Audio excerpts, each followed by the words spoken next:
To make sure that you construct your bouquets in a consistent manner so that when you have multiple bouquets they all look exactly the same, there are two usable methods. The first method is a manual method, and I'll demonstrate that with, let's use 5 balloons for this technique. So the first thing you need to do is to make sure that your balloons are perfectly sized. This will not work if you have guessed at the size of the balloon, so make sure that you use a sizing template and they're all properly sized, because the balloons will be measured against each other, and if they're not a consistent size then obviously it isn't going to work.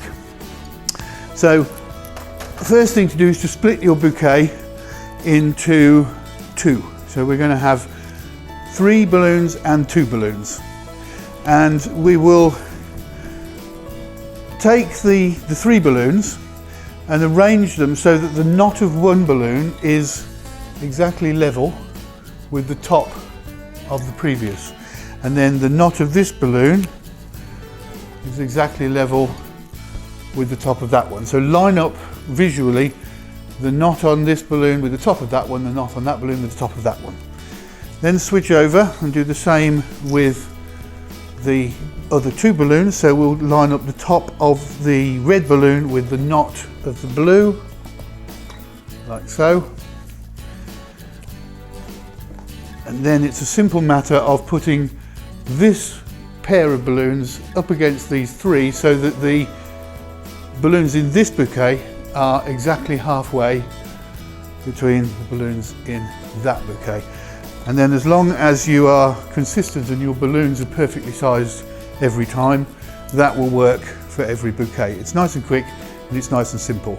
It does produce quite a compact arrangement. If you want something a little more stretched out, and obviously the value of your balloon display comes from, or largely comes from, the space that it fills. So if you want something a little bit taller, you can use a template.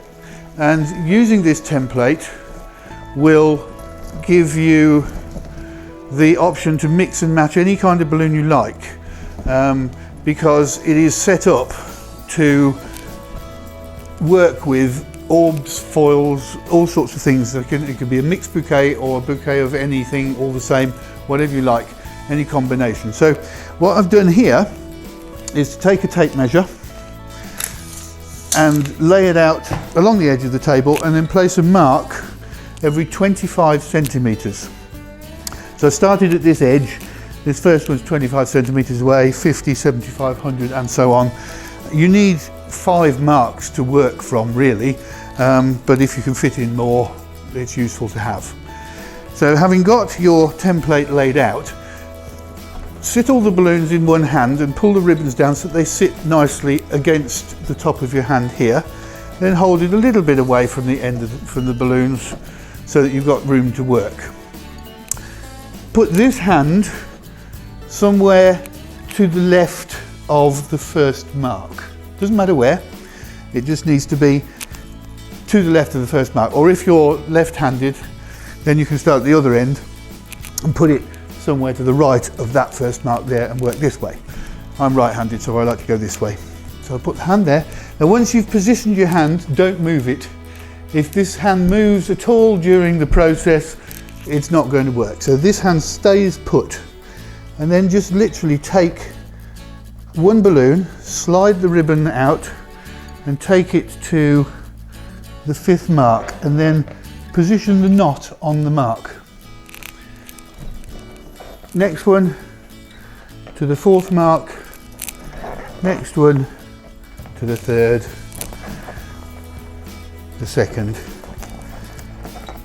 and the 1st. And that will give you a perfectly consistent bouquet every single time.